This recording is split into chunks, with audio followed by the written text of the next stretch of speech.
우리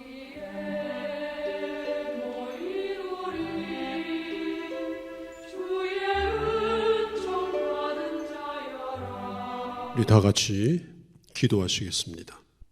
하나님은 영이시니 예배하는 자가 신령과 진리로 예배할지니라.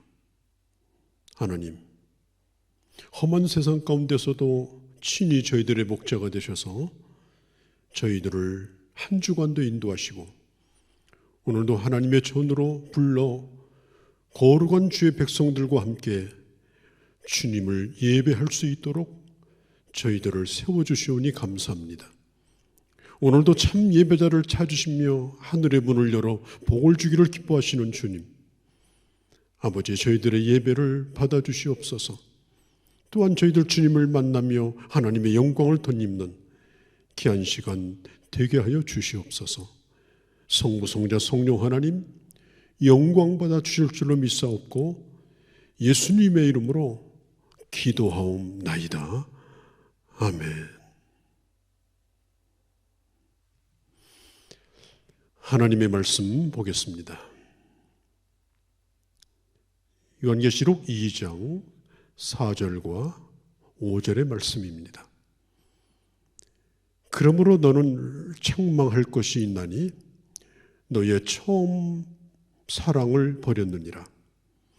그러므로 어디서 떨어졌는지 생각하고 회개하여 처음 행위를 가지라. 만일 그리하지 아니하고 회개하지 아니하면 내가 네게로 가서 내 촛대를 그 자리에서 옮기리라. 아멘.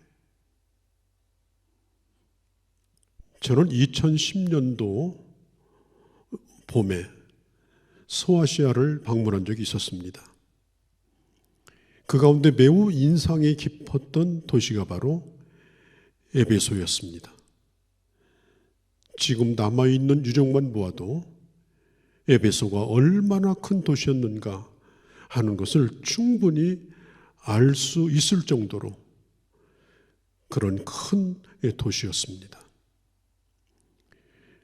요한계시록 2장에는 아시아의 7교회 가운데도 그 가운데서도 가장 큰 도시이며 사도 바울이 가장 오랫동안 머물렀던 교회였던 에베소 교회에게 주신 편지입니다. 에베소는 1세기 당시에 세계에서 가장 큰 도시 가운데 하나였습니다. 바울이 에베소 교회를 세울 때 브리스길라, 아굴라 그리고 실라와 같은 훌륭한 통역자의 도움을 받았습니다. 그리고 아볼로 같은 뛰어난 설교자가 에베소에 있었습니다. 그리고 바울은 그의 생애 동안 가장 오랫동안 3년 6개월에 걸쳐서 한 곳에 머무르며 목회를 했습니다. 에베소는 상업적으로도 매우 발달한 그런 교역의 중심지였습니다. 소아시아 지역에서도 제일 부유한 도시였고 그 당시 그 지역에서 나는 모든 생산품이 도착하는 종착지가 바로 에베소였습니다. 그리고 세계 유명한 불가사의 가운데 하나인 아데미 신전이 있었던 그런 도시이기도 합니다. 아데미는 여신입니다. 자녀를 많이 낳게 하고 세상에 복을 준다라고 믿는 그 어마어마한 그런 신전이 거기에 있었습니다. 그리고 그때 당시에 황제였던 도미시안 황제를 섬기는 신과 같이 떠받드는 그런 신전이 지금도 에베소에 남아 있습니다. 에베소는 1년에 한 번씩 한 차례씩 5월달이면 에베소에 큰 그런 경기가 있습니다. 아데미 신을 기념하는 그런 경기입니다. 이때에 여러 가지 운동 경기가 있었습니다. 그리고 극장에서는 아주 화려한 공연이 계속해서 이어졌고 그리고 매일마다 아담의 신에게 올리는 제사가 드려졌습니다.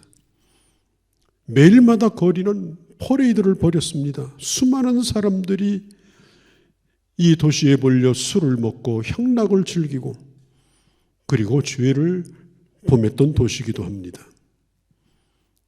그런데 이 도시에 사도 바울이 복음을 가지고 들어왔습니다.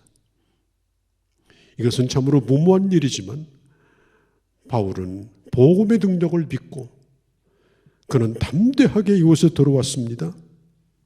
그리고 예수 믿는 사람이 생기기 시작합니다. 그리고 우상을 섬기던 사람들이 우상으로부터 떠나기 시작합니다. 우상을 만들어서 팔던 그런 가게들이 문을 닫기 시작합니다. 우상을 섬기는 수많은 책들을 모아놓고 길거리에서 공개적으로 태우게 됩니다. 그러니까 초창기에 에베소 교회는 그 도시에 어마어마한 영향을 끼치는 그런 교회였습니다. 그 후에 바울의 믿음의 아들이었던 이 디모데가 그의 목회 열심을 본받아서 그는 계속해서 교회를 섬겼던 그런 곳이기도 합니다. 특별히 이 사도 바울은 에베소에서 큰 핍박을 받자 이제는 목회 사역의 방향을 바꾸어서 사람들을 모아서 낮에는 열심히 일하고 밤이 되면은 밤늦게까지 하나님의 말씀을 가르치는 그런 가르침의 사역, 집중적으로 가르침을 하는 그 사역을 두란노 서원이라고 하는 곳에서 사람을 모아놓고 집중적으로 했습니다. 그때 바울과 함께 목회했던 아볼로라고 하는 이 설교자가 그와 함께함으로 인해서 아주 훌륭한 브리스길라와 아굴라 같은 그런 평신도 사역자들도 나오게 되었습니다. 그런데 에베소서 2장에 보면은 이 에베소 교회에 부활하신 예수님이 등장하십니다. 사도 요한이 보았던 예수님의 모습은 오른손에 7뼈를 붙드시고 7 금초대 사이를 다니시는 예수 그리스도로 나타나셨습니다. 우리 주님은 7별 교회의 사자들을 주님의 능력의 손으로 붙드시고 지키시고 그들을 통하여 하나님의 교회를 감독하고 계신다는 것입니다. 뿐만 아니라 금초대 사이를 다니신다고 하는 것은 교회 사이를 주님은 두루 다니시며 교회 형편을 아주 예리하게 살펴주십니다. 그들의 부족함이 뭔지 그들의 필요가 뭔지를 우리 주님은 살피고 계신 겁니다. 오늘도 마찬가지입니다. 하나님은 교회를 살피십니다. 그 교회가 어떤 교회인지, 그 사역자가 누구인지, 어떻게 사역이 이루어지고 있는지, 교인들의 한 사람 한 사람의 신앙은 어떤지 교회들마다 우리 주님은 바라보시고 칭찬할 것은 칭찬하고 또 신랄하게 엄중하게 책망할 것은 주님은 책망하여 주시는 것입니다. 그렇기 때문에 주님은 교회의 모든 사정을 다 아십니다. 에베소 교회를 향해서 주님이 하시는 말씀 가운데 2절에 보면 내 행위와 내 수고와 내 인내와 너가 악한 자들을 용납지 아니한 것과 자칭 사도라 하는 자들을 시험하여 그들의 거짓을 드러낸 것을 내가 안다. 이것은 잘한 일입니다. 그리고 잘한 일을 우리 주님이 알고 계십니다. 에베소 교회는 외적으로 볼 때 대단히 안정된 교회였습니다. 바울이 세운 교회 가운데서도 가장 안정적으로 세워졌던 그런 교회였습니다. 그리고 겉으로 볼 때는 그렇게 특별한 책망거리를 찾아볼 수 없는 시스템이 잘 갖춰져 있는 곳곳마다 좋은 일꾼들이 세워져 있는 그리고 일상적으로 잘 돌아가고 있는 그런 교회였습니다. 특별히 에베소 교회는 건전한 교리, 진리에 견고히 선 그런 교회였습니다. 또 사람들은 하나님의 일에 열심이었습니다. 악한 자들이 발도 붙이지 못하는 그런 교회였습니다. 은밀히 들어와도 그들의 악한 것을 다 드러내서 교회 거룩성을 잘 지켰던 그런 교회이기도 합니다. 특별히 에베소 교회는 아주 활동적인 그런 교회였습니다. 그래서 주님이 이렇게 말씀합니다. 너의 수고를 내가 잘 알고 있다. 선교 사업도 잘하고 교회 봉사도 잘하고 교회 행사도 아주 왕성하게 잘하는 교회였고 또 사역자들을 아주 환대해주고 또 젊은이들을 잘 양육하고 다른 사람들을 열심히 도와주고 특별히 당시에는 순회 전도자들이 많이 돌아다니던 때인데 그런 사람들을 불러다가 용접하고 대접하는 일을 잘했던 그런 교회였습니다. 그래서 주님이 뭐라고 말씀하는가? 내가 너의 행위를 잘한다. 특별히 2절에 보면 너의 인내를 내가 잘한다. 적극적으로 몸을 움츠리고 이를 악물고 참는 것이 아닙니다. 에베소 교회가 가지고 있는 인내는 그 환경을 뛰어넘어서 인내할 뿐 아니라 자기에게 주신 일을 넉넉하게 감당하는 그런 교회였습니다. 당시 에베소는 이 황제 숭배 사상이 아주 번성하던 도시였고 아데미 여신을 섬기는 그런 도시였습니다. 그래서 이미 이 장사를 하는 사람들이 조합을 만들고 이 카르텔을 구성해서 예수 믿는 사람은 상거래도 어렵습니다. 예수 믿는 순간부터 신용불량자가 됩니다. 거래가 중단됩니다. 말할 수 없이 물질적인 손해를 받습니다. 시장에 나가도 예수 믿는다는 것 때문에 매매가 안 됩니다. 그런 가운데서도 이 에베소 교인들은 적극적으로 그들의 신앙을 지키고자 인내하였습니다. 결코 주님을 떠나지 않았습니다. 그리고 교회도 버리지 않았습니다. 이것은 대단한 충성이 아닐 수가 없어요. 이걸 보시면서 우리 주님이 칭찬하신 겁니다. 여러분, 우리가 여기서 배워야 할 것은 인내입니다. 잘 참는 것, 그게 믿음입니다. 그리고 주님은 그걸 보십니다. 또 에베소 교회를 향해서 주님이 특별히 칭찬하신 것 가운데 하나가 진리를 지킨 것입니다. 악한 자를 용납하지 아니하고 자칭 사도라 하는 자들의 그 거짓을 드러냈다. 악한 자들이 누구예요? 사도 바울이 에베소 교회 장로들을 만나서 당부한 것 가운데 하나가 사도행전에 보면은 교회 안에 악한 이리떼들이 들어올 것이다. 그것을 절대로 용납하지 말라. 바울이 부탁한 적이 있습니다. 바울의 말대로 에베소 교회에는 그런 자들이 들어왔습니다. 그러나 자칭 사도라 하는 자들, 거짓 선지자들을 용납하지 않았습니다. 진리가 분명했습니다. 기준이 분명했습니다. 믿는 하나님의 도리를 그들은 잘 알고 있었습니다. 분별력이 있었고 통찰력이 있었습니다. 그래서 아주 단호하게 거짓과 이단을 물리쳤습니다. 요즘 같으면 어떤 사람의 신분에 대해서 알아보려고 하면 전화 한 통이면 알아볼 수 있고요. 온라인에 들어가서 알아보면 다 알아볼 수 있습니다. 그러나 옛날에는 그가 누구인지 전혀 알 수가 없습니다. 심지어 거짓 속에서까지 들고 다녔습니다. 베드로가 써준 속에서, 바울이 쓴 속에서 그런 걸 들고 다니면서 선지자 행세를 한 겁니다.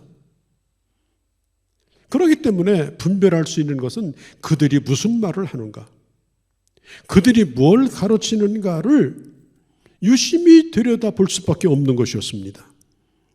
그런데 에베소 교회는 이런 분별력을 가지고 있었던 것, 이건 정말 매우 훌륭한 일이 아닐 수가 없었습니다. 왜냐하면 에베소 교회는 바울로부터 하나님의 말씀을 잘 배운 교회였기 때문입니다.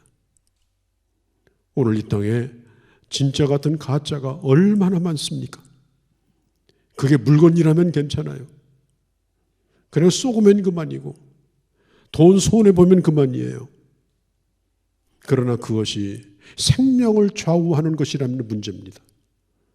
여러분, 가짜 의사에게 생명을 맡길 수 있습니까?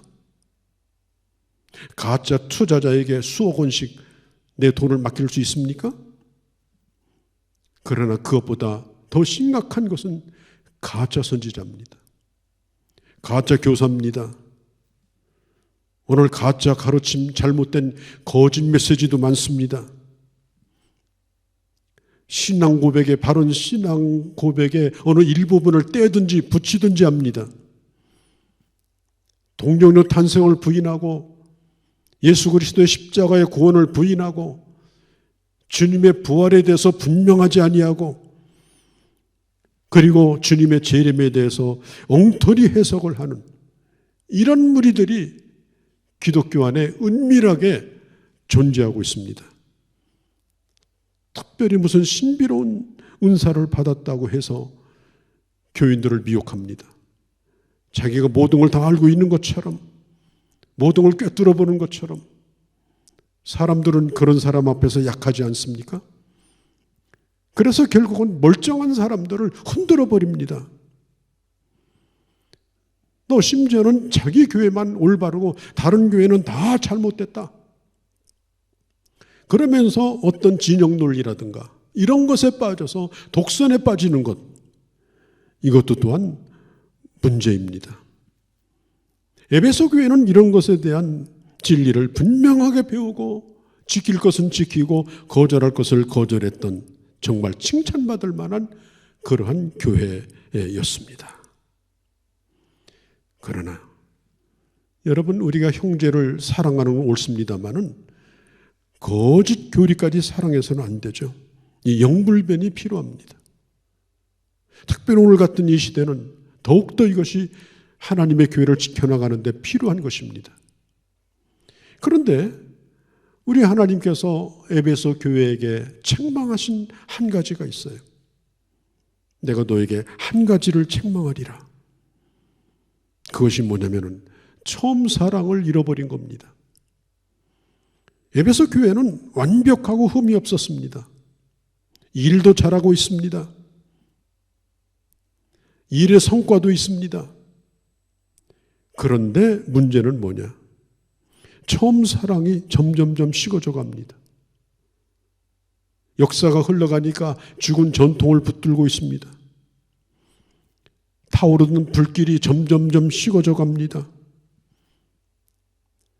여러분, 불길이라고 하는 것은 꺼져갈 때 살려놓지 않으면 나중에는 아무리 살리려고 해도 살릴 수가 없습니다. 불씨가 꺼져버리면 쓰레기 더미가 되는 겁니다. 교회도 마찬가지입니다. 그 불길이 뭐냐? 바로 주님을 사랑하는 처음 사랑을 잃어버리지 않는 것입니다. 에베소 교회가 자리를 잡고 점점 부유해집니다. 또 교회에 그렇게 핍박하던 핍박도 점점점 사라지기 시작합니다. 현상유지가 됩니다. 하루하루 지내는 데는 특별한 문제가 없습니다. 그런데 주님이 그런 교회를 향해서 야, 이만하면 됐다. 이제 잘 돌아가는구나. 주님이 그렇게 말씀했습니까? 우리 주님이 이렇게 말씀합니다. 에베소 교회를 향해서 촛대를 옮겨버리리라. 촛대를 옮기겠다는 말은 더 이상 이제 그 교회의 불을 밝히지 않겠다는 겁니다. 하나님의 은혜를 베풀지 않겠다는 것입니다. 왜냐? 처음 사랑을 잃어버렸기 때문에. 여러분, 이 처음 사랑이 뭡니까? 복음에 감격하며 살던 신앙입니다.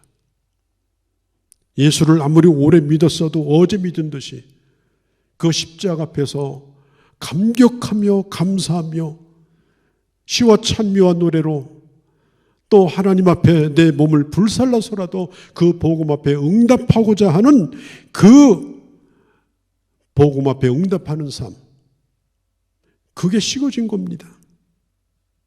그렇다고 해서 지식적으로 그들이 십자가의 복음을 모르는 게 아니에요. 그런데 그게 일반 상식이 되어버렸어요. 일반 상식에서 읊어대는 일반 스토리가 되어버렸습니다. 그리고 이제는 자기들은 너무나 이제는 예수를 잘 믿기 때문에 이게 별로 필요하지 않다고 생각한 겁니다. 여러분, 십자가의 메시지만 들어도 눈물을 쏟던 때가 그때가 언제입니까? 기억이 나십니까? 하나님 앞에 간절히 기도하며 하나님 앞에 눈물을 흘리며 시간 가는 줄 모르게 엎드렸던 그때가 여러분 기억나십니까? 주님을 예배할 때 나와 세상은 간 곳이 없고 하나님과 나만의 그 놀라운 은혜를 누리던 그 은혜가 여러분 오늘 있으십니까? 기도하려고 머리만 숙여도 하나님의 사랑이 내게 밀려와서 내 속에 열정이 불타오르던 그때가 여러분 언제이십니까? 지금 에베소 교회는 첫사랑은 잃어버렸어도 이렇게 저렇게 유지는 잘 되고 있습니다. 근데 어느 날 보니까 모두가 식상해져 있어요. 일도 재미가 없고 또 교회를 점점 멀리하게 되어지고 하나님 앞에 시간 들이는 것, 물질 들이는 것도 조금씩 부담이 되고 예전에는 교회 와서 헌금 드리는 게 가장 행복한 시간이었는데 언제부터인가 숫자를 헤아리고 그게 사랑을 잃어버린 거예요.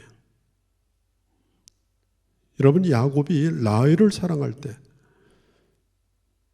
7년 동안을 사랑했습니다. 그런데 그의 외삼촌인 나반이 그 라헬을 아내로 주질 않았습니다. 그리고 7년 더 일하라고 합니다. 월급도 받지 않고 7년을 또 일했습니다. 그리고 드디어 라헬을 아내로 받게 됩니다. 성경은 이렇게 기록합니다. 그 긴 세월이 수일과 같이 지났다. 그게 바로 사랑인 것입니다. 우리가 아무리 예수를 믿는 것이 힘들고 또 사역하는 것이 어렵고 이단과 싸우고 진리를 지키는 것이 힘들다 할지라도 그것이 시간 가는 줄 모르고 기쁨으로 그 일을 감당할 수 있다면 여러분 얼마나 행복한 사람입니까? 혹시 여러분들 가운데 특별히 요즘 사람과 거리뿐 아니라 주님과의 거리도 혹시라도 멀어질 수밖에 없는 이런 때에 우리 자신에게 이런 문제가 있다면 오늘 성경은 말합니다. 어디에서 떨어졌는가 생각하라. 어디에서 떨어졌는가 생각하라. 우리는 과거에 빠져서 살아서는 안 됩니다. 과거에 절여서 살아서도 안 됩니다. 그러나 우리는 과거를 돌아보면서 오늘 내 자신을 다시 한번 자세하게 살펴보는 것은 우리가 꼭 필요한 것입니다. 성경도 보면은 이스라엘이 요단강을 건널 때에 돌멩이 12개를 갖다가 길갈에다가 세우고 기념했습니다. 사람들이 이것이 무엇이냐고 묻거든 그 자녀에게 말해 주라고 했습니다. 물론 교회도 그렇고 우리 개인의 삶도 그렇고 세월은 지나가고 시간도 쌓여가고 역사가 생깁니다. 그러나 언제나 기억할 것은 하나님께서 우리를 구원하신 은혜. 내가 직분을 맡고 눈물을 흘리며 어디든지 가오리다라고 주님 앞에 무릎 꿇었던 그 각오, 그 헌신의 마음들을 우리는 과거를 오늘과 같이 기억하면서 우리는 하나님 앞에 다시 한번 이 회복의 은혜를 구해야 될 줄로 압니다. 하나님은 과거의 하나님일 뿐 아니라 과거 때처럼 오늘도 계속해서 역사하시는 하나님입니다. 예전에 잘한 것들을 현재 받아들이고, 그리고 오늘 이 시대에 내가 주님을 더 사랑하는 방법으로 효과적으로 복음을 전할 수 있는 방법이 뭔가, 그런 길이 뭔가, 우리는 그런 것들을 찾아보면서 끊임없이 앞을 향해서 나아가야 하는 것입니다. 오늘 성경은 말합니다. 회개하라. 다시 불을 일으키고 첫사랑을 다시 회복하는 길은 회개하는 길입니다. 회개하는 것은 뭐냐? 하나님과 내 사이를 가로막은 것들을 끄집어내서 버리는 것입니다. 그 원인이 어디 있는가? 자기 만족에 빠져 있지 말고, 적어도 난 저 사람보다는 낫다, 잘한다, 그런 비교하는 것에 빠져 있지 말고, 내 신앙이 청년기의 신앙, 내 신앙이 첫사랑의 신앙을 잃어버렸다면 우리는 마땅히 회개해야 될 자입니다. 회개해야 돼. 구체적으로 무엇이 잘못됐는지, 뭐가 이유인지 체면만 차리지 말고, 오늘 그럭저럭 잘하는 것 때문에 안주하지 말고, 하나님의 말씀을 들을 때마다, 주님 앞에 기도할 때마다 구체적으로 주님 앞에 여러분들의 죄를 내어놓고,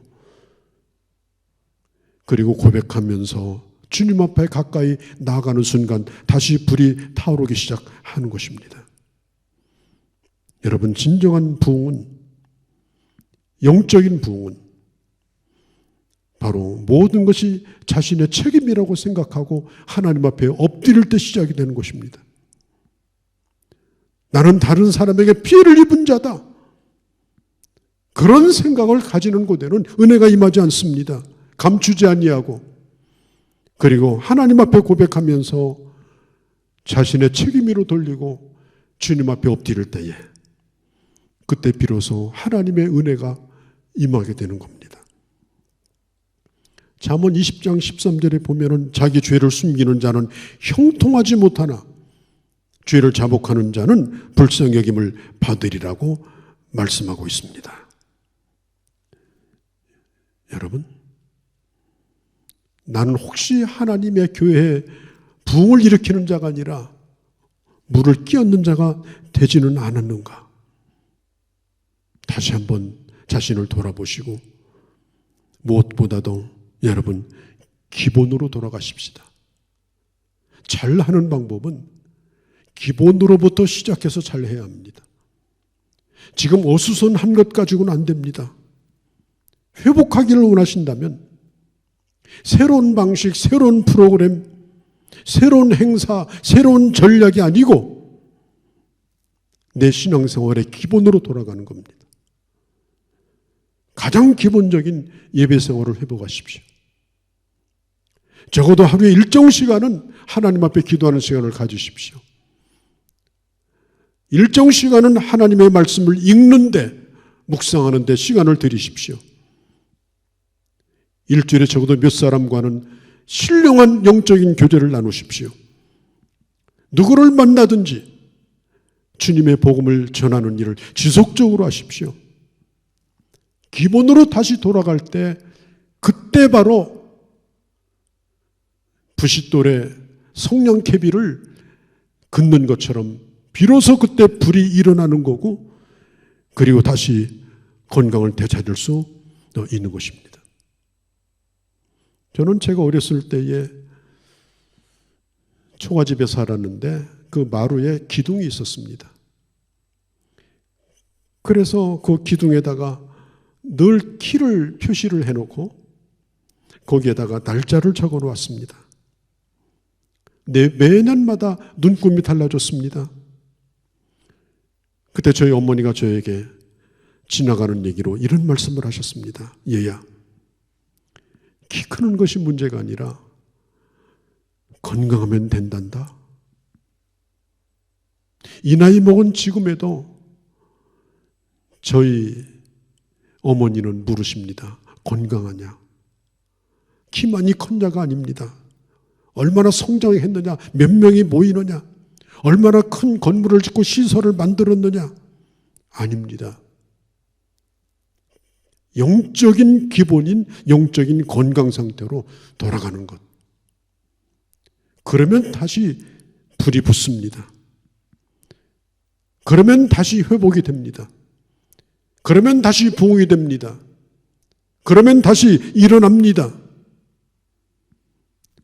얼마나 클 것인가는 하나님 앞에 맡기고 이제부터 자신의 부족함을 알고 하나님의 말씀을 바르게 먹고 바르게 예배하고 그리고 전에 하던 대로 온전한 봉사로 하나님을 섬기고 그러면서 우리 하나하나가 하나님 앞에 돌아갈 때 우리 모두가 건강하며 그리고 하나님의 교회가 건강한 교회가 되어서 점점점 자라나게 되는 겁니다. 우리가 건물을 지을 때 주로 철근 콘크리트 건물을 짓습니다. 벽에 시멘트를 쌓아가지고 또 천장도 시멘트를 쌓아서 붓습니다. 그러면 그 시멘트가 흘러내리지 않도록 그 바깥에다가 비계라고 하는 걸 붙입니다. 큰 이 판을 촘촘하게 비계를 붙입니다. 그리고 시멘트가 점점점 굳어지면 나중에 그 비계를 다 걷어내고 골조만 남습니다. 그리고 거기다가 벽돌도 붙이고 색도 칠해서 건물을 꾸미는 거죠.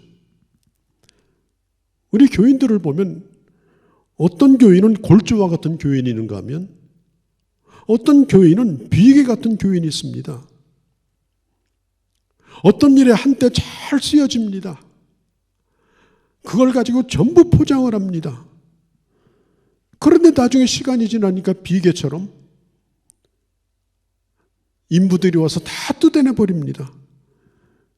주의 일한다고 상처받고 하나도 영혼의 유익이 안 되고 스스로 지쳐가지고 한쪽 구석에 쌓여있는 그런 비계 조각 같이 되어지는 사람도 있습니다. 일보다 사역보다 더 높은 것이 뭡니까? 우리의 영혼이 잘 자라는 겁니다. 날마다 견고해지는 것입니다. 하나님 보시기에 아름다운 하나님의 사람으로 세워지는 것입니다. 교회가 교회다워지고 성도가 성도다워지는 것입니다. 집사가 집사다워지는 것입니다. 사역자가 사역자다워지는 것입니다. 무슨 좋은 프로그램이나 무슨 브레인을 자랑하는 것이 아니라 한 사람 한 사람 자체가 가치 있는 브레인이 될 때 그때 하나님의 교회가 불이 붙는 것이요 우리 자신도 아름다운 하나님의 사람이 되어지는 것입니다. 성도 여러분, 우리는 매우 어려운 때를 지나고 있습니다. 우리를 해치려고 하는 외부적인 요소들이 많습니다. 오히려 이럴 때 더 불붙는 우리 한 사람 한 사람이 되시기를 바랍니다. 복음 앞에 응답하시고 예배에 응답하시고 하나님의 섬김에 응답하시고 그러면서 날마다 은혜 위에 은혜를 더하면서 불씨를 일으켜서 한 사람 한 사람이 살아나고 하나님의 교회가 온전히 바로 서는 그런 놀라운 은혜가 우리 모두 가운데 함께하기를 주의 이름으로 축원합니다. 거룩하신 아버지, 에베소 교회는 참으로 멋진 교회였습니다. 칭찬받을 만한 것이 많았습니다. 그러나 그대로 가면 결국은 불이 꺼지는 순간 그것은 결국은 철근 콘크리트 같은 메말라 빠진 나무와 같은 그런 교회가 될 수밖에 없기에 주님은 처음 사랑을 되찾으라고 다시 회복하라고 주님이 말씀하셨습니다. 하나님, 저희들 복음 앞에 응답하게 하시고 복음의 능력을 믿고 복음의 본질을 선포하고 그리고 하나 되어 하나님의 역사를 함께 이루어가는 새로운 불씨가 일어나는 그런 저희가 되도록 우리 교회가 되도록 하나님 역사하여 주옵소서. 잘못된 것을 돌이킬 일이 있다면 하나님 앞에 겸손히 돌이키게 하시고 성령의 불을 다시 한번 강하게 저희들에게 충만히 임하게 하여 주시옵소서. 우리 주 예수님의 이름으로 기도하옵나이다. 아멘.